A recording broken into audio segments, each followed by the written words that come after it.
All right, so now we're going to get started with the basics of Google Docs. So honestly, I want you guys, if you've ever used Google Docs before, just skip ahead out of this basics section and move on to the next part where I get into data manipulation, formulas and functions, and all of that. This is for the very, very beginners who have never used Google Docs.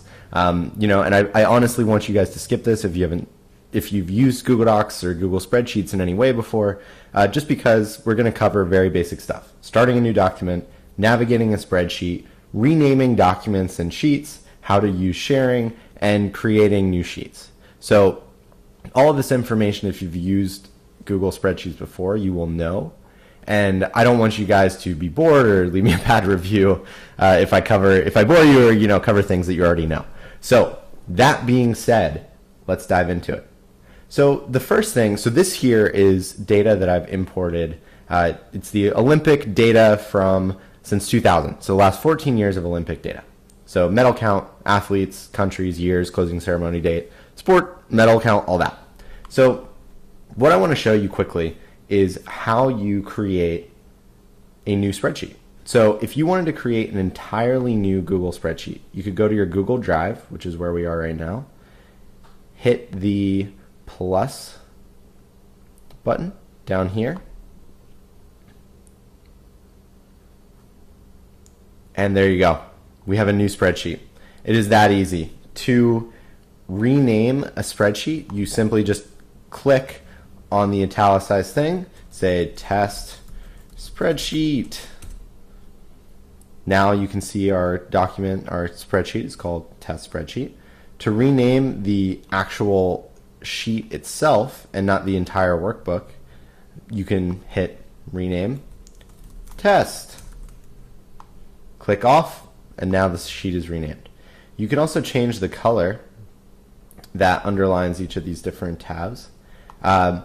You can do other things like protect a sheet, which means that you can see someone needs to, here, so sheet, we'll say set permissions, so we can set it and say only I can get access to this page.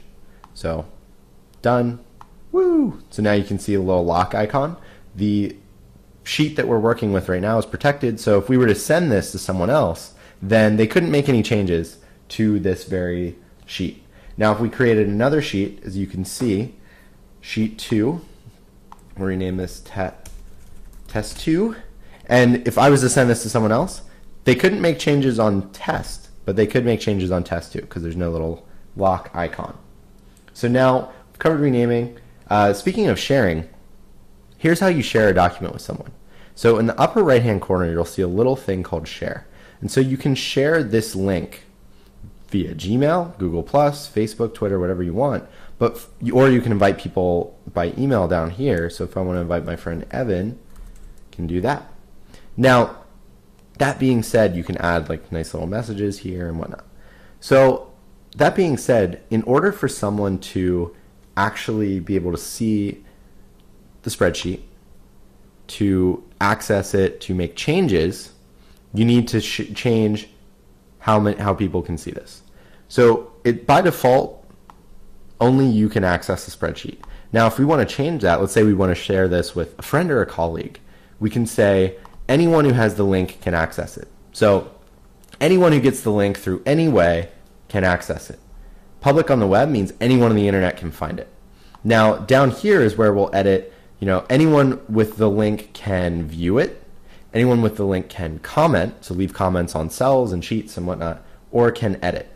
So if you want to share only with specific people, that automatically gives them editing permission. So let's say I want to share this with myself, and I can change my permissions to make it so that I can view it, I can comment, or I can edit. Boom. So let's say that happens, and then or if I wanted to send this out to my team, rather than typing everyone in, it might just be easier to say anyone with the link can edit. Save. Done. Sorry. Now you have to copy this, uncheck this, and what? Because I changed this. Okay. Yep. And we'll invite myself. Boom. And now anyone who has the link can edit. So if I'm opening a new incognito window and I copy the link the link to the workbook, I can see this and I can make edits since we set that up in our permissions. So let's see this. Hi, Justin 1.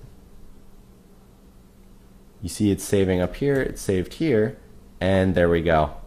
So that is how you do sharing. That's how you set it up. Now, if you wanted to download this and save this, you could make a copy. So if someone had shared this with you, and you opened it, you could make a copy so that you'd have your own copy of this spreadsheet in your Google Tools or in your Google Drive. You could trash it. You could see the revision history. So like, let's see what happened here. Today at 3:44, Anonymous typed in "Hi Justin 1," which is this is a really cool feature of Google Spreadsheets, as you can imagine, is revision history. We'll get more into that later. You can also do things like download this you can save it as an Excel workbook, as a PDF, as a CSV, whatever you want. So that is how you navigate a spreadsheet, how you share, and how you create new sheets, new docs, and the like. Next, we'll hop into formatting, so hang tight. Thanks for getting through this one.